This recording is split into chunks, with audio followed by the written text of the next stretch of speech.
मीठे बच्चे, वापस घर जाना है, इसलिए बाप को याद करने और अपने चरित्र को सुधारने की मेहनत करो।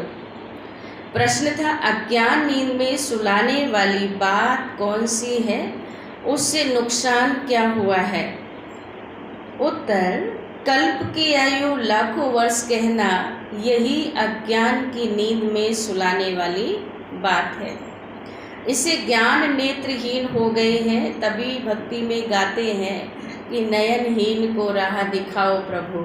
क्यों नयनहीन हो गए? ये दोनों नेत्र तो है ना, लेकिन तीसरा नेत्र बंद हो गया है। बाबा ने कहा, घर को बहुत दूर समझते हैं और बुद्धि में है कि अभी तो लाखों वर्ष यहाँ ही सुख दुख का पार्ट बजाना है, इसलिए पावन बनने की मेहनत नहीं करते। तुम बच्चे जानते हो कि अभी घर बहुत नज़दीक है। जब पता चल गया तो यही है, पास में ही है। कितनी दूर है? कितना टाइम लगता है घर जाने में? रोज जाते हैं, दिन भर में कई बार जाते हैं, घर में चक्कर लगा के आ जाते हैं। तो कौन सा घर है? परम धाम है ना। जितनी बार याद आया बैठे बैठे चले गए, है ना। जिस तरह से यहाँ बैठे बैठे अपने लौकिक घर में चले गए, अपने ऑफिस में चले गए, अपने सब कार्य व्यवहार में चले गए, ऐसे ही बाबा कहते हैं अब घर का पता चला है तो बहुत नज़दीक लगता है। अब हमें क्या करना है? मेहनत करके कर्मातीत बनना है। बाबा कहते हैं अब मेहनत करके कर्मातीत बनना है। ओम शांति। मीठे मीठे बच्चों को अब बाप ने घर याद दिलाया। भले भक्ति मार्ग में भी घर को याद करते हैं, परंतु वहाँ जाना कब है, कैसे जाना है, यह कुछ भी नहीं जानते। भाई घर कैसे जाना है यह कुछ भी नहीं जानते। कल्प की आयु ही लाखों वर्ष कह देने के कारण घर भी भूल गया।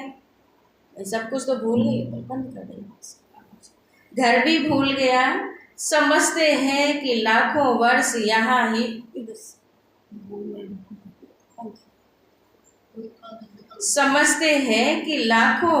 यहाँ ही पार्ट बजाते हैं तो घर भूल जाता है ना। बाबा कहते अभी बाप याद दिलाते हैं, बच्चे घर तो बहुत नज़दीक है, घर तो आपका बहुत नज़दीक है, अब चलेंगे अपने घर।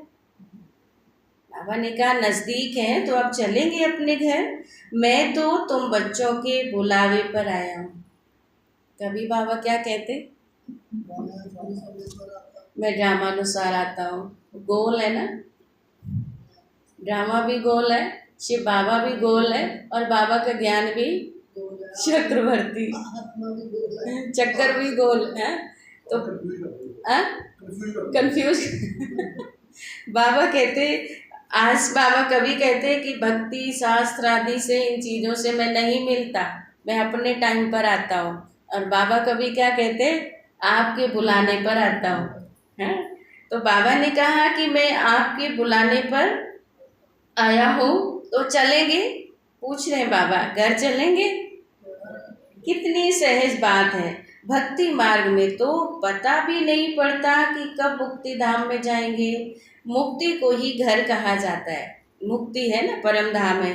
लाखों वर्ष कह देने के कारण सब कुछ भूल जाते हैं। बाप को भी तो घर को भी भूल जाते हैं। लाखों वर्ष कहने से बहुत फर्क पड़ जाता है ना, बहुत सारे फर्क। अज्ञान नींद में जैसे कि सो जाते हैं, जैसे कि अमृत वेला सुबह उठते हैं ना, 2:30 बजे उठे, सोचे अभी आधा घंटा 3 बजे में 3 बजे उठेंगे, और आधा घंटा के चक्कर में सीधे 5 बज गए। होता है ना, हाँ, आधा घंटा 3:30 बजे, अभी 4 बजे उठेंगे, अमृत वेला 4 बजे से करेंगे, और 4 बजने के चक्कर में सीधे 6 बज गए। बढ़िया सुला देती है माया। तो इसी तरह से क्या कहते हैं भक्ति में, कहते लाखों वर्ष, अभी तो कोई बात नहीं, समय बहुत पड़ा है, और उसके चक्कर में इतना सो गए कि आंखें ही बंद हो गई, ज्ञान नेत्रहीन हो गए ना। तो इसीलिए बाबा ने कहा कि अज्ञान निद्रा में जैसे सो जाते हैं। किसी को भी समझ में नहीं आता कि भक्ति मार्ग में घर कितना दूर बताते हैं, कहते हैं बड़ी मुश्किल से मिलेगा। परमात्मा को क्या कहते हैं, बहुत विराट रूप है, उसको तो देखना बड़ा मुश्किल है ना। भगवान के विषय में कितनी बड़ी बड़ी बातें, कितना ऐसे मतलब एक तरह से फिर इंसान सोचता है क्या करना है, सब जगह ही सोचो भगवान है। फिर क्या कहते हैं, सब जगह ही सोचो भगवान है, ऐसे सर्वव्यापी की भावना बैठ गई लोगों में। तो बाबा ने वही कहा कि इस तरह की अज्ञानता आ गई है। तो भक्ति मार्ग में घर कितना दूर बताते हैं। बाप कहते वहाँ मुक्ति धाम में तो अभी जाना है ना। भक्ति में क्या कहते, पार ब्रह्म परमेश्वर तुम सबके स्वामी। हाँ, पार ब्रह्म यानी परे से परे जो ब्रह्म है। बात तो वही है, लेकिन उन्होंने थोड़ा सा ज़्यादा लंबा कर दिया है। और बाबा क्या कहते हैं, आपका अपना घर है, घर ज़्यादा दूर थोड़ी लगता है। भक्ति बाबा ने कहा ऐसे थोड़ी है कि तुम कोई लाखों वर्ष भक्ति करते हो, तुमको पता भी नहीं है कि भक्ति शुरू कब से हुई है ना। भक्ति शुरू कब से हुई है, जब से दुख शुरू हुआ, जब से पतन शुरू हुआ ना। तो जब भक्ति करते ही किस लिए, अभी यही फॉर एग्जांपल ले लो, कहीं किसी के घर में बहुत ज़्यादा कलह क्लेश या नेगेटिव एनर्जी का वो है, बहुत ऑरा है, तो लोग क्या कहते हैं, हवन करा लो, नहीं, या पाठ रख लेते हैं, यानी घर में वो शांति आ जाए और पॉजिटिव ऑरा बन जाए, वातावरण बन जाए, है ना।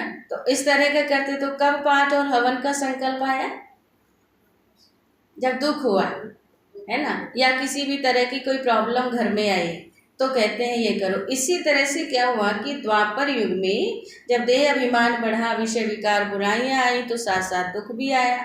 तो जब दुख आया तो सोचा स्रोत क्या है दुख से निपटने के लिए, तो उसके लिए फिर शास्त्र बनाए। चलो कुछ समय इंसान विकर्मों से तो बचा रहेगा जितनी देर शास्त्र पढ़ेगा या भक्ति पूजा करेगा। तो इस तरह से क्या हुआ कि वहाँ से भक्ति शुरू हुई है।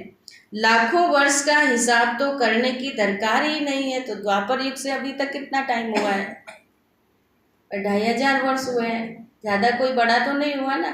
और लाखों वर्ष तो बहुत बड़ी चीज़ हो जाती है। तो तुमको पता भी नहीं कि भक्ति कब से शुरू हुई है। लाखों वर्ष का हिसाब तो करने की दरकार ही नहीं है। बाप को और घर को भूल जाते हैं।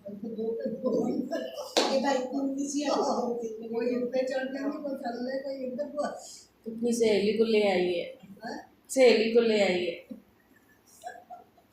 बाबा ने कहा, कहते यह भी ड्रामा में नूंद है, परंतु नाहे कितना दूर कर देते हैं ना।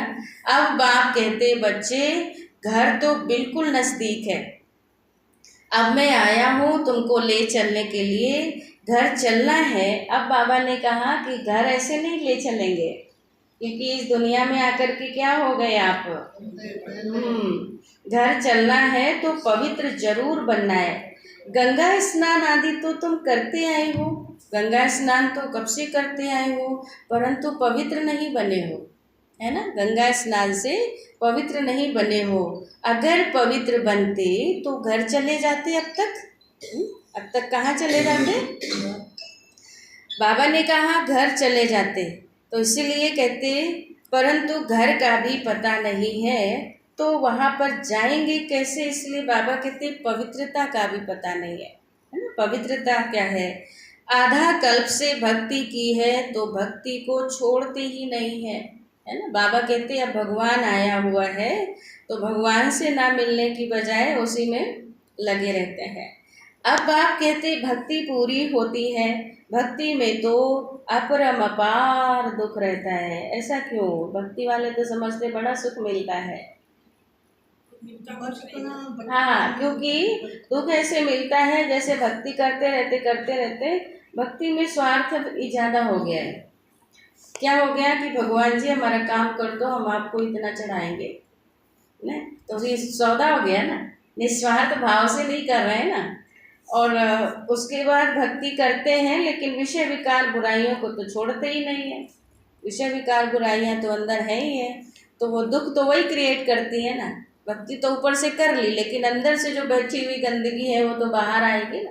इसीलिए बाबा कहते हैं कि भक्ति में जो है दुख ज़्यादा है, छोड़ते ही नहीं, दुख रहता। ऐसे नहीं कि तुम बच्चों ने लाखों वर्ष दुख देखा है, लाखों वर्ष की तो बात ही नहीं है। सच्चा सच्चा दुख तो तुमने कलयुग में भी भोगा है ना, कलयुग में ही भोगा है। जबकि जास्ती विकारों में गंदे बने हो। पहले जब रजों में थे ना तो कुछ समझ थी, द्वापर युग में इतनी गंदगी नहीं थी। अभी तो बिल्कुल ही बेसमझ हो गए। अब बच्चों को कहते हैं कि बच्चे सुखधाम चलना है तो पावन बनो। जन्म जन्मांतर के जो पाप सिर पर हैं उन्हें भी उतारो, है ना। ऐसे बोझिल आत्मा जा नहीं सकती है। तो बाबा कहते कि बाबा ने क्या कहा, मैं पलकों में बिठा के ले जाऊंगा। और कई बार ऐसा होता है कि कई बार कई लोग कहते हैं ना, ये फलाना व्यक्ति ना मेरी आंखों में करकता है ना, करकता रहता मतलब वो अड़ता रहता है, यानी भाता नहीं है। और कई बार कहते हैं ना, फलाना व्यक्ति ना मेरी आंखों का तारा है। हाँ, तो ये ना बुराई के ऊपर है। इसी तरह से बाबा ने कहा ना कि अगर देह अभिमान है, विषय विकारों की कचरा है, तो हमारी आंखों में बैठ सकेंगे, नैनों के नूर बन सकेंगे। तो नूर बनने के लिए शुद्ध पवित्र हल्का होना है। जो बाप अपने नैनों में, बाप बिठाएंगे नहीं, लेकिन कहते ना नैनों का तारा, नैनों का नूर। तो इस तरह से बाबा ने कहा कि जो जन्म जन्मांतर के पाप सिर पर हैं उन्हें भी याद से उतारो। याद से बड़ी खुशी रहेगी। जो बाप तुमको आधा कल्प सुख धाम में ले जाते हैं, बाबा कहते उनको याद करना, है ना। इसको याद करना। बाप कहते हैं तुमको ऐसा लक्ष्मी नारायण जैसा बनना है, तो एक तो पवित्र बनो और दूसरा अपना चरित्र सुधारो। विकारों को कहा जाता है भूत।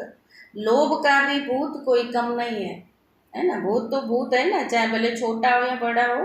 लोभ का भूत भी कम नहीं है। और यह भूत जो है ना बहुत अशुद्ध है, मनुष्य को एकदम गंदा बना देता है। लोभ भी बहुत पाप कराता है। 5 विकार जो है ना, ये बहुत कड़े कड़े भूत हैं। इन सबको बाबा कहते छोड़ना है। लोभ को छोड़ना भी ऐसा मुश्किल है जैसे काम को छोड़ना मुश्किल है ना। एक से बढ़ के एक है ना। और मोह को छोड़ना भी इतना मुश्किल हो जाता है। मोह माया कहते हैं ना, जितना काम को छोड़ना मुश्किल हो जाता था, आज बाबा ने एक दूसरे के, है ना, एक दूसरे से, क्योंकि भगवान जानते हैं ना कि बच्चे एक छोड़ते, कहते हैं बिल्ली भाग चूहा आया, चूहा भाग चुहिया आ गई, एक की आई 2 आई, हाँ, फिर बिल्ली आई, फिर चूहा आया, फिर आई, ऐसे माया चक्री लगाती रहती है। तो बाबा ने कहा कि छोड़ते नहीं। सारी आयु बाप समझाते आए हैं कि मोह आए तो भी मोह की रग जुटी रहती है। यानी सारी आयु मतलब 86-87 वर्ष हो गए, है ना। बाबा को समझाते, बाबा कहते क्रोध भी मुश्किल छूटता है। 5 विकार आ गए, काम है, लोभ है, मोह है और क्रोध। फिर क्या कहते हैं कि बच्चों पर क्रोध आता है, नाम तो क्रोध का लेते हैं ना, कोई भी भूत ना आए, बाबा कहते हैं उन पर विजय पानी है ना। कोई भी भूत ना आए। बाप कहते हैं जब तक मैं हूँ तब तक तुम पुरुषार्थ करते रहो। संगम युग में बाबा कहते बाप कितना वर्ष रहेंगे, बाप इतने वर्षों से बैठ समझाते हैं, अच्छा ही टाइम देते हैं। और सृष्टि चक्र को जानना तो बाबा कहते बहुत सहज है। 7 दिन में सारा ज्ञान बुद्धि में आ जाता है ना। 7 दिन का कोर्स बाबा कहते जो करते हैं, सारा का सारा ज्ञान बुद्धि में आ जाता है। बाकी जन्म जन्मांतर के पाप कटने में देरी लगती है। ज्ञान तो सहज समझ में आ जाता है। अभी अगर कोई भी कोर्स का पेज ले लेंगे, लेसन ले लेंगे, तो मुँह जबानी सबको पता है ना। तो बाबा ने कहा कि 7 दिन में सारा आ जाता है। यही मुश्किलात है, बस पाप कटने में देरी लगती है, ये मुश्किल काम है। सबके लिए बाबा टाइम देते रहते। माया का अपोजिशन बहुत होता है, एकदम माया भुला देती है। यहाँ बैठते हैं तो सारा समय याद में थोड़ी बैठेंगे। फिर क्या होता है, बहुत कई बार बुद्धि और तरफ चली जाती है। इसलिए बाबा कहते टाइम देना, क्योंकि जैसे योग करते हैं ना, योग में भी 15 मिनट 20 मिनट आधा घंटा टाइम देना, मेहनत कर कर्मातीत अवस्था को पाना है ना। जैसे पहले भी, मुरली के पहले भी और मुरली के बाद भी, है ना, दोनों तरफ योग भी खूब हो, ताकि वो चीज़ जो हमने अपने थैली में भरी है वो भरी रहे, चिंतन उसका चलता रहे। बाबा ने कहा एक तरफ बुद्धि चली जाती, पढ़ाई तो बहुत सहज है, और सेंसिबल बच्चा हो तो 7 रोज में सारा ज्ञान समझ ले, जैसे कि समझ ले कि ये 84 का चक्र जैसे कैसे फिरता है। बाकी पवित्र बनने में मेहनत है ना, वो तो 7 दिन में समझ में आ जाएगा। बाकी हाँ, पवित्र बनने में मेहनत है। इस पर कितने हंगामे होते हैं, समझते हैं बात तो राइट है। हम ग्लानि करते थे कि ये ब्रह्मा कुमारियाँ भाई बहन बनाती हैं, परंतु बात तो बरोबर राइट है। इस दुनिया में लोग समझते ही है ना। अभी देखिए कोई बीमारी ऐसी हो जाती है आजकल, ज़्यादातर डॉक्टर ये ऑर्डर कर देते हैं तो फॉलो तो करते हैं ना, डॉक्टर की बात मानते नहीं, मानते नहीं, हमें है ना विषय विकारों से बच के रहना है, नहीं तो ये बीमारी बढ़ सकती, कोई भी प्रॉब्लम होती है, कोई भी है परहेज है ना, तो वो करते हैं ना, खुशी से करते हैं। तो यहाँ तो परहेज बाबा ने सीधा सतयुग में जाने के लिए बताया है ना। बाबा कहते हैं अगर आप पवित्र रहेंगे तो सतयुग में जाने का टिकट मिलेगा। जब तक हम प्रजापिता ब्रह्मा के बच्चे नहीं बने हैं तब तक पवित्र कैसे रह सकेंगे, क्योंकि पवित्रता की बात किसी और जगह नहीं, इतना जोर नहीं दिया जाता, क्योंकि वहाँ पर आप सुनो समझो बस अपने अपने काम में लग जाओ। लेकिन बाबा क्या कहते हैं कि ये पढ़ाई है ना, ये पढ़ाई है और पद आपको प्राप्त करना है तो उसके लिए आपको ये चीज़ करना पड़ेगा। क्रिमिनल आई से सिविल आई कैसे बन सकती है, यह युक्ति बड़ी अच्छी है। हम ब्रह्मा कुमार कुमारियां हैं तो आपस में क्या हो गए, देखिए माता पिता और भाई बहन, ये ब्रह्मा की संतान के हिसाब से तो हम भाई बहन ही हुए ना, है ना। आज जब देखिए रास्ते में कहीं भी चलते कहते भैया या बहन जी, बुजुर्ग हुए तो क्या कहते हैं भाई दादाजी या है ना, पिताजी नहीं बोलते हैं। तो सियाने जो होते हैं ना तो रिस्पेक्टेड वाला शब्द है, पवित्र शब्द बोलते हैं, भाई बहन, भैया या बहन या दादाजी या काका जी या माता जी। तो मंदिर में जाते तो भी क्या कहते हैं, तो माता पिता हम बालक तेरे, तो वहाँ पे जितने भी लोग हैं फैमिली के, सारे फैमिली मेंबर हैं, वो सभी क्या कह रहे हैं, कोई ये थोड़ी कह रहा है आप दादा दादी हो, आप नाना नानी हो, आप फलाने हो, आप हमारे सास ससुर हो, है ना राजीव भाई साहब। भगवान के साथ सभी लोग क्या कहते हैं, बच्चे हो बड़े हो बूढ़े हो सब कहेंगे तुम ही हो माता पिता, तुम ही हो। तो उस दृष्टि से क्या हुए, भगवान की संतान हम सभी हैं, हम सभी बाबा के बच्चे हैं। तो लोग पहले कहते थे कि ये बहुत ऐसा है, लेकिन बाद में लोगों ने क्या कहा, कहते ना बरोबर बात तो राइट है। बाबा ने कहा इसमें बड़ी मदद मिलती है सिविल आई बनाने में, ब्रह्मा का कर्तव्य भी है ना, ब्रह्मा द्वारा देवी देवता धर्म की स्थापना अथवा मनुष्य को देवता बनाना। बाप आते ही हैं पुरुषोत्तम संगम युग पर, तो समझाने की कितनी मेहनत करनी पड़ती है। बाबा कहते, और बाबा को ज़्यादातर समझाने में इसी बात पर मेहनत करनी पड़ती है। हाँ, पवित्रता पर बाबा शुरू से बाबा ने कहा योगी बनो पवित्र बनो, है ना। बाप का परिचय देने के लिए ही सेंटर्स खोले जाते हैं, बेहद के बाप से बेहद का वर्षा लेना। भगवान तो है निराकार, श्री कृष्ण तो है देहधारी ना, दैवी गुणों वाले मनुष्य हैं, उनको भगवान नहीं कह सकते। क्या कहते उनको, श्री कृष्ण जो है देवता है, तभी कहते हैं ना ब्रह्मा देवता नमः, विष्णु देवताय नमः, शंकर देवताय नमः और शिव परमात्माय नमः।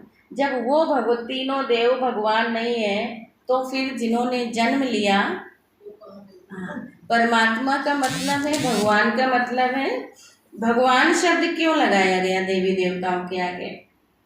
जिस तरह से हम अभी ब्रह्मा के बच्चे बने तो ब्रह्मा कुमार कुमारी हम आपका सरनेम लगा देगा बाबा ने ना। ऐसे ही देवी देवताओं के गुण जो थे वो परमात्मा के गुणों से मेल खाते थे। सर्वगुण संपन्न थे, शांति, प्रेम, आनंद, पवित्रता। परमात्मा सागर है और वो पूरी तरह से स्वरूप में थे उनके, है ना। तो इसीलिए ये नाम जो है सरनेम के रूप में लगाया, भगवान श्री कृष्ण।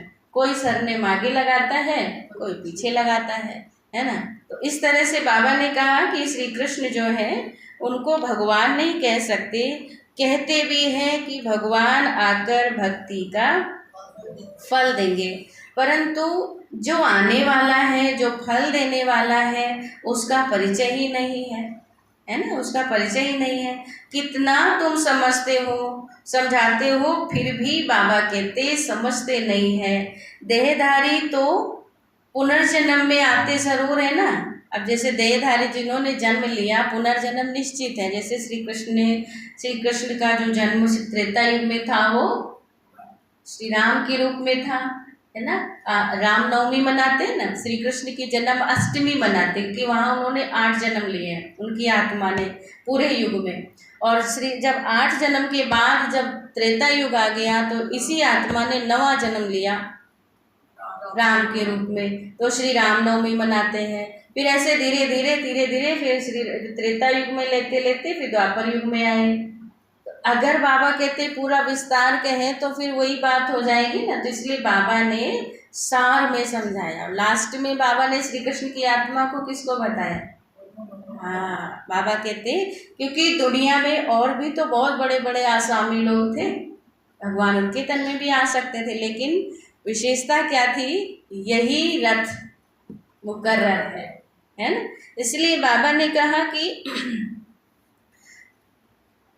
भक्ति मार्ग में तुमको कितनी मेहनत करते हैं तुम जान। बाबा ने कहा वर्षा पाने के लिए तो देहधारी तो पुनर्जन्म में आते जरूर है, अब उनसे वर्षा मिल ना सके। आत्माओं को एक परम पिता परमात्मा से वर्षा मिलता है, परंतु मनुष्य को जीवन मुक्ति बाबा कहते नहीं दे सकते ना। ये वर्षा पाने के लिए तुम बच्चे पुरुषार्थ कर रहे हो। उस बाप को पाने के लिए तुम कितना भटकते थे, कहते नहीं पता नहीं किस रूप में मिल जाए भगवान। और इसीलिए कह दिया कि आत्मा ही परमात्मा है, किस आत्मा में परमात्मा मिल जाए, है ना। तो इस तरह से बाबा कहते भटकते थे। पहले तो सिर्फ एक शिव की पूजा करते थे। द्वापर युग में जब शुरुआत हुई भक्ति मार्ग की तो उसमें सिर्फ किसकी पूजा हुई? सबसे पहले एक शिव की पूजा करते थे। फिर भक्ति बाबा ने कहा कि और कोई तरफ जाते ही नहीं थे, वह भी अव्यभिचारी भक्ति। अव्यभिचारी मतलब एक की भक्ति थी, है ना। उस तब बाबा ने कहा कि उस समय कुछ ठीक थे, औरों के मंदिर आदि इतने नहीं बने थे। अभी तो ढेर चित्र हैं और ढेर के ढेर मंदिर बनते रहते हैं, है ना। आज की दुनिया में जो कोई मनुष्य भी कोई महान आत्मा बन गया फिर उनका भी मंदिर बना देते हैं, है ना। तो बाबा कहते मंदिर बनते रहते, वास्तव में मंदिर सिर्फ होते हैं देवी देवताओं के, और कोई मनुष्य का मंदिर बनता नहीं, क्योंकि मनुष्य तो पतित है ना। बाबा कहते भले आत्मा पावन है, लेकिन बाबा कहते पतित मनुष्य पावन देवताओं की पूजा करते हैं। भले वह भी मनुष्य हैं, परंतु उनमें दैवी गुण है ना, दैवी गुण है।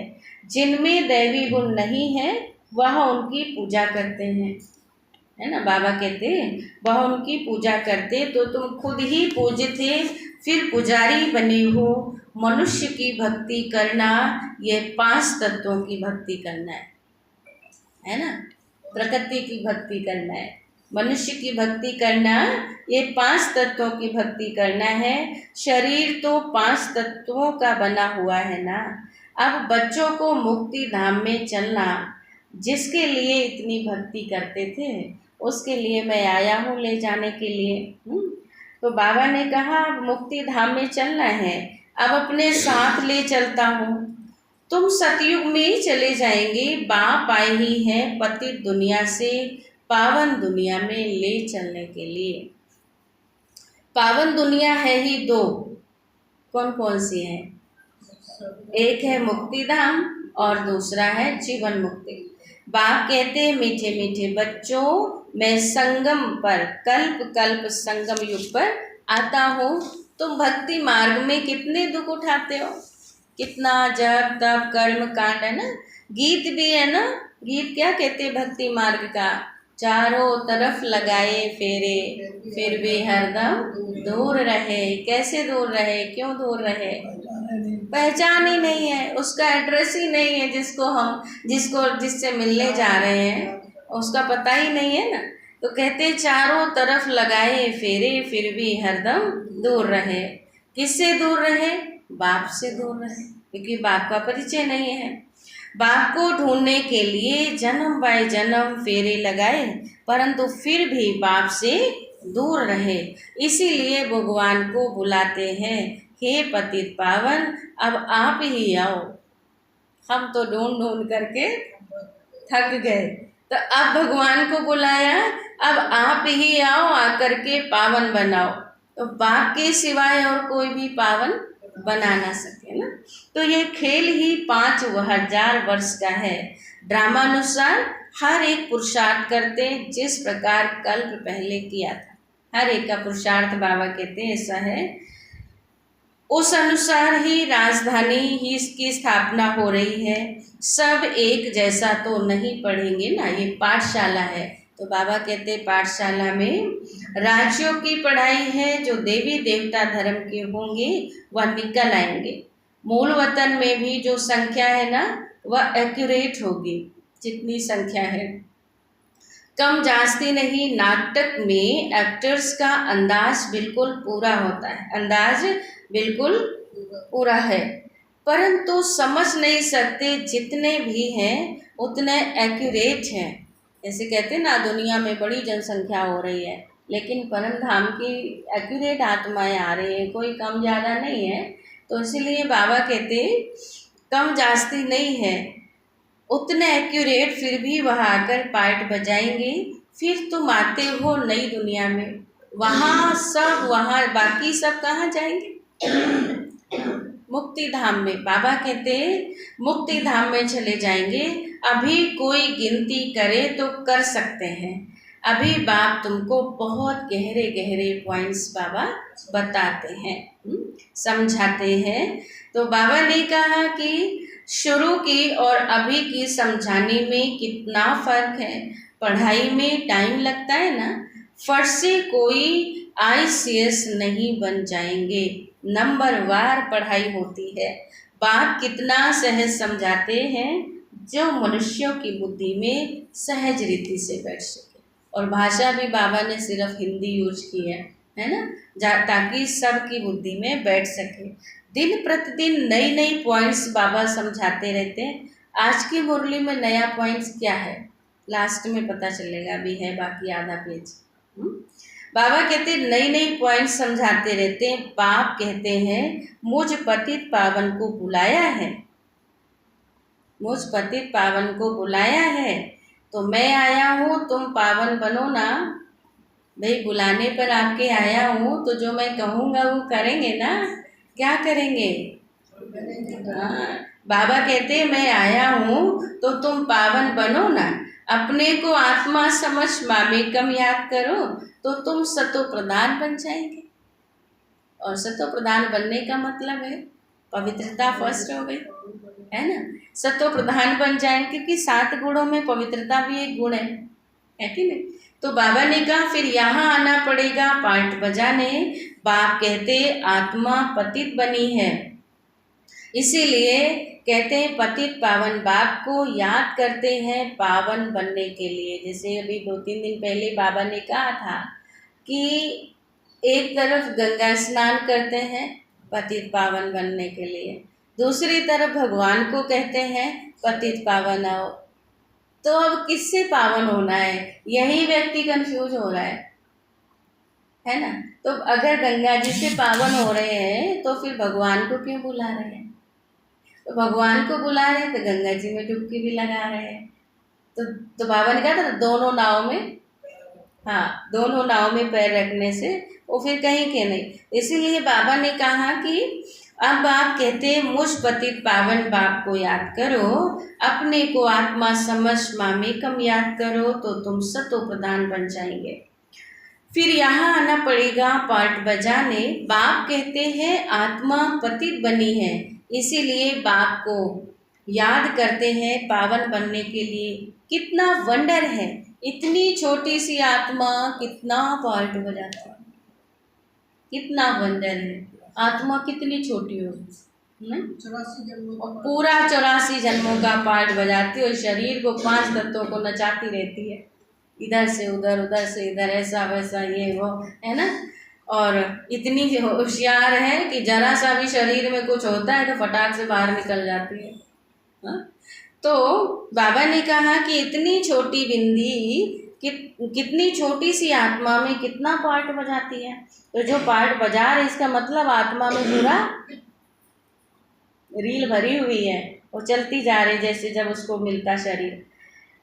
इसको ही बाबा कहते कुदरत कहा जाता है। उनको देखा नहीं जाता है। कोई कहते हम परमात्मा का साक्षात्कार करें, हो सकता। कई बार नवदा भक्ति लोग करते हैं तो देवी देवताओं के रूप में, देवी देवताओं का कई बार किसी किसी को होता होगा ना। लेकिन बाबा कहते परमात्मा का साक्षात्कार करें, ऐसा संभव है? क्योंकि परमात्मा का रूप कैसा है? होता ही नहीं, तो फिर साक्षात्कार क्या है? ज्योति बिंदु निराकार स्वरूप है। अगर लाइट आएगी भी सामने तो पहचान नहीं है तो फिर, है ना।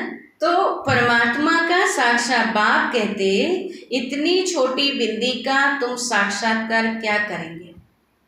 मैं जानने लायक हूँ, ज्ञान के द्वारा मुझे जानो, है ना, समझ के द्वारा जानो। बाकी बाबा खुद देखिए, परमात्मा स्वयं कह रहे हैं मैं जानने लायक हूँ, बाकी देखना तो मुश्किल है। बाबा कहते बाकी देखना तो मुश्किल है। तो परमात्मा को क्या कर सकते हैं? अनुभव कर सकते हैं। अनुभव करते हैं ना, योग करते हैं, मेडिटेशन करते हैं, भगवान को याद करते हैं तो परमात्मा की अनुभूति होती है। और अनुभव क्या करता है? शरीर करता है, आत्मा। परमात्मा का अनुभव आत्मा करती है। आत्मा जब करती है तब शरीर में उसके असर होते हैं, है ना। तो इसीलिए बाबा कहते हैं कि देखना तो मुश्किल है। आत्मा को यह सब कर्मेंद्रियां मिली हुई हैं पार्ट बजाने के लिए। कितना पार्ट बजाती, यह वंडर है। कभी भी आत्मा घिसती नहीं है। शरीर तो घिस जाता है, घिस जाता है ना, कलयुग में घिस जाता, तो आप सतयुग में नहीं घिसता था, है ना। सतयुग में वही का वही सही, कलयुग में घिस ऐसे जाता, धीरे धीरे धीरे धीरे धीरे धीरे घुटने चलते और घुटनों पे आ जाते, है ना। तो बाबा ने कहा कि धीरे धीरे क्या होता है, आत्मा कभी घिसती नहीं है और शरीर जो है घिसने लगता है। तो बाबा ने इसीलिए कहा ये अविनाशी ड्रामा, यह अविनाशी बना बनाया है। ये कब बना यह पूछ नहीं सकते, इनको अनादि कहा जाता है। मनुष्यों से पूछो रावण को कब जलाते आए हो, कब से जलाते आए हैं, शास्त्र कब से पढ़ते आए हो, तो कह देते हैं कि ये तो अनादि है, परंपरा है, ये तो अनादि है, पता नहीं है, बहुत मूंझे हुए हैं ना। तो बाप बैठ समझाते, हूबहू जैसे बच्चों को पढ़ाते ऐसे बाबा आकर के समझाते। तुम जानते हो हम बिल्कुल बेसमझ थे, फिर बेहद की समझ आई। बाबा ने ज्ञान का नेत्र खोला तो बेहद की समझ आई। वह होती है हद की पढ़ाई और ये है बेहद की पढ़ाई। आधा कल्प है दिन और आधा कल्प है रात, 21 जन्म तुम रिंचक भी दुख नहीं पा सकते हो। कहते हैं ना कि भले तुम्हारा कोई शल तुम्हारा बाल भी बांका ना हो, कोई दुख दे ना सके, नाम ही है उसका सुख धाम। यहाँ तो है सुख है ही नहीं, मूल बात है पवित्रता की। तो बाबा ने कहा कैरेक्टर्स अच्छे चाहिए, है ना, क्योंकि पवित्रता को कहा गया है सुख शांति की जननी है। पवित्रता ही सुख शांति की जननी है, माँ है। और सुख शांति, तो बाबा कहते हैं सुख शांति कब आएगी? माँ आएगी तो बच्चे आएंगे। इंसान चाहता क्या है? बच्चे चाहता है, माँ को नहीं बुलाना चाहता। पवित्रता नहीं चाहिए, सुख शांति चाहिए। तो बच्चे माँ को छोड़ के कैसे आएंगे? आ ही नहीं सकते। तो इसीलिए बाबा कहते हैं कि पवित्रता नहीं है तो सुख शांति भी नहीं है। कैरेक्टर्स अच्छे चाहिए ना, बच्चों को हर बात क्लियर समझाई जाती है, नुकसान और फायदा होता है ना। अभी तो बाप कहते हैं फायदे की बात ही छूटी, अभी तो नुकसान ही नुकसान होने का है। विनाश का समय आ रहा है, उस समय देखना क्या क्या होता है। बरसात नहीं होती है तो अनाज की कितनी महंगाई हो जाती है, और बरसात ज़्यादा होती है तो भी महंगाई सड़ जाता है ना, तो भी महंगाई हो जाती है। भले कितना भी कहते कि 3 वर्ष के बाद बहुत अनाज होगा, फिर भी बाबा कहते अनाज बाहर से मंगाते रहते हैं। ऐसा समय आएगा जो एक दाना भी नहीं मिल सकेगा। परमात्मा की भविष्यवाणी है। बाबा कहते इतनी आपदाएं आनी है, इनको ईश्वरीय आपदाएं कहते हैं। बरसात नहीं पड़ी तो अकाल जरूर पड़ेगा, है ना। सभी तत्व आदि बिगड़ने वाले हैं। 5 तत्व जब बिगड़ेंगे तो क्या होगा? तो तहस नहस सब कुछ होगा। बाढ़, भूकंप, आंधी, तूफान, नेचुरल कैलेमिटीज होगी ना। बाबा कहते नुकसान कर देती है। तुम बच्चे जानते हो बाप आदि सनातन देवी देवता धर्म की स्थापना कर रहे हैं। तुम्हारी एम ऑब्जेक्ट है ये, फिर से तुमको नर से नारायण बाबा बनाते हैं ना। बाबा क्या करते? फिर से तुमको नर से नारायण बनाते हैं। यह बेहद का पाठ बेहद का बाप ही पढ़ाते हैं। जो जैसा पढ़ेगा ऐसा ही पद पाएगा।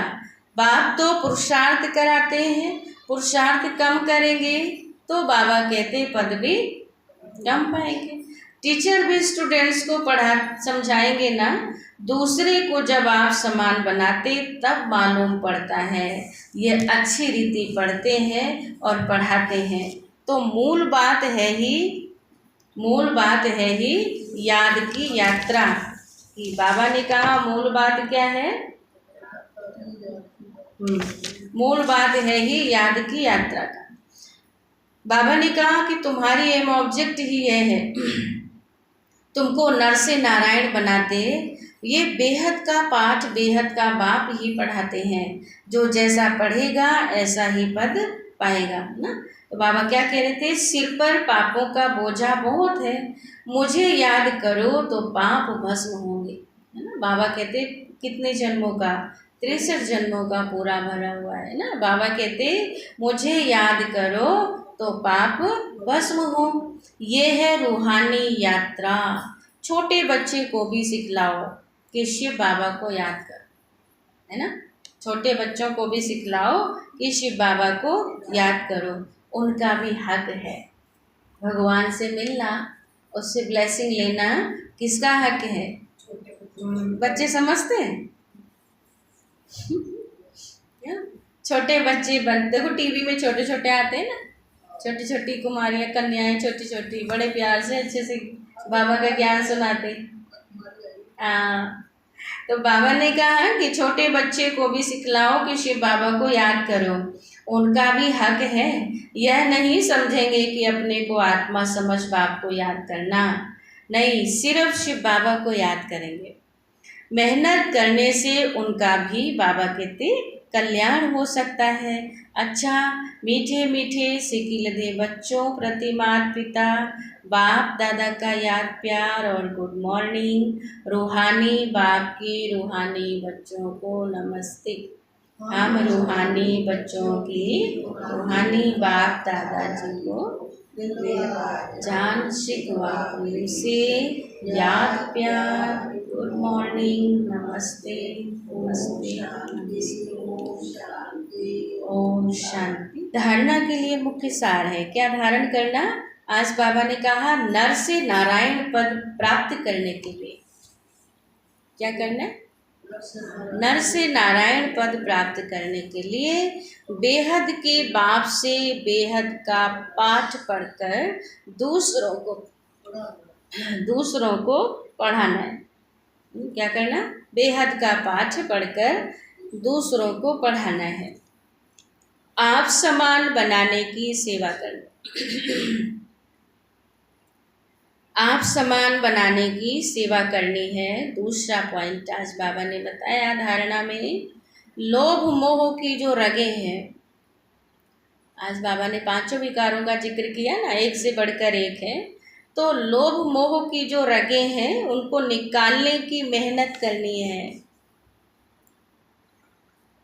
उनको निकालने की मेहनत करनी है। अपने चरित्र को ऐसा सुधारना है जो कोई भी भूत अंदर प्रवेश ना कर पाए। कोई भी भूत अंदर प्रवेश ना होने पाए। बाबा ने आज वरदान दिया है। क्या वरदान होगा? भगवान और भाग्य की स्मृति से, भगवान और भाग्य की स्मृति से औरों का भी भाग्य बनाने वाले खुशनुमा और खुश नसीब। कौन सी आत्मा है? हम सभी खुशनुमा और खुश नसीब हो। स्पष्ट है, अमृत वेले से लेकर रात तक अपने भिन्न भिन्न भाग्य को स्मृति में लाओ और यही गीत गाते रहो। कौन सा गीत गाना है? यही गीत गाते रहो। वाह बाबा वाह, आप मिले जिंदगी बदल गई। हाँ, सब कुछ मिला। यही गीत गाते रहो, वाह मेरा श्रेष्ठ भाग्य। जो भगवान और भाग्य की स्मृति में रहते हैं ना, वही औरों को भी भाग्यवान बना सकते हैं। तो बाबा ने कहा ब्राह्मण माना ही क्या? ब्राह्मण माना ही क्या? ब्राह्मण माना है वरदान किस बात पर आधारित है? भाग्यवान। तो ब्राह्मण माना ही भाग्यवान, सदा खुशनसीब। किसी की हिम्मत नहीं जो ब्राह्मण आत्मा की खुशी कम कर सके। बाबा कहते हर एक खुशनुमा और खुशनसीब हो। ब्राह्मण जीवन में खुशी का जाना असंभव है। बाबा कहते भले शरीर चला जाए लेकिन खुशी नहीं जा सकती। स्लोगन है, माया के झूले को छोड़कर अतीन्द्रिय सुख के झूले में सदा झूलते रहो। क्या करो? तो माया क्या है ना, कई बार बढ़िया बढ़िया झोंके लगा के झूले झुलाती हैं। बाबा ने कहा माया के झूले को छोड़कर अतीन्द्रिय सुख के झूले में सदा झूलते रहो। अतीन्द्रिय सुख का झूला थोड़ा डीप है स्थिति बना के है ना, तब उसको झूला में मजा आता है। और माया के झूले में तो फटाफट चढ़ जाते हैं। तो इसलिए बाबा ने कहा अतीन्द्रिय सुख के झूले में झूलते रहो। आज के मुरली महावाक्यों में बाबा ने नया पॉइंट क्या बताया है, ये बताइए। हर रोज बाबा नया बताते ना, आज की मुरली में नया क्या बाबा ने बताया?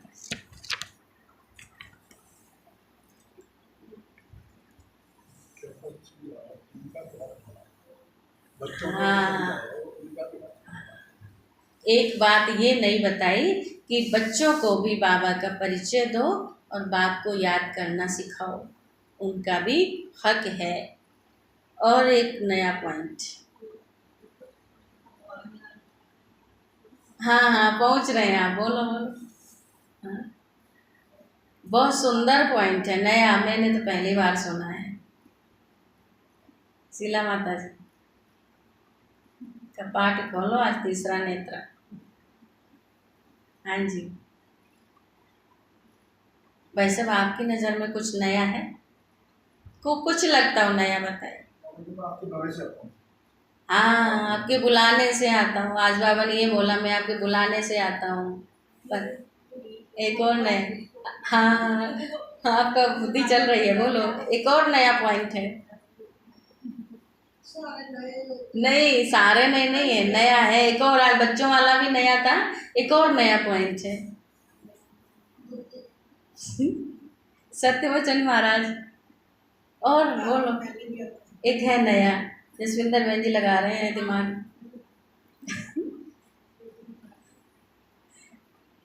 तीसरे पेज में था, तीसरे पेज में पहुंच जाओ।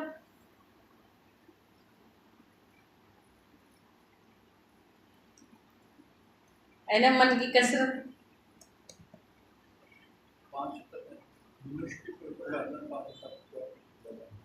पांच तत्व हैं, मनुष्यों की पूजा करते, पांच तत्वों की करते कुछ कुछ, लेकिन खास आया। खास स्पेशल पॉइंट आज बाबा ने ये बोला कि मनुष्य कहते हैं परमात्मा का साक्षात्कार हो जाए, है ना। और भगवान ने स्वयं कहा कि मेरा साक्षात्कार नहीं, ज्योति बिंदु। पहचान नहीं पाएंगे ना। हाँ, आ गई ना पॉइंट। पहचान नहीं पाएंगे तो भगवान को क्या करते हैं। एक और बात बाबा ने नई पॉइंट बोली इसी में। भगवान के बाबा ने कहा मेरे को देख नहीं सकते, लेकिन मेरे द्वारा जानने से, है ना। भगवान ने कहा था मेरे द्वारा जानते हो, ज्ञान के आधार से मेरा परिचय पता चलता है, जिससे आप अनुभव कर सकते हो। ये नया पॉइंट था, है ना, यही था ना नया पॉइंट। चलिए मैं रिवाइज कर देती हूँ दोबारा। बाबा ने कहा था कि परमात्मा, लोग कहते हैं, कोई कहते हैं कि हम परमात्मा का साक्षात्कार करें, ये नया पॉइंट था। बाप कहते हैं इतनी छोटी बिंदी का तुम साक्षात्कार क्या करेंगे, मैं जानने लायक हूँ।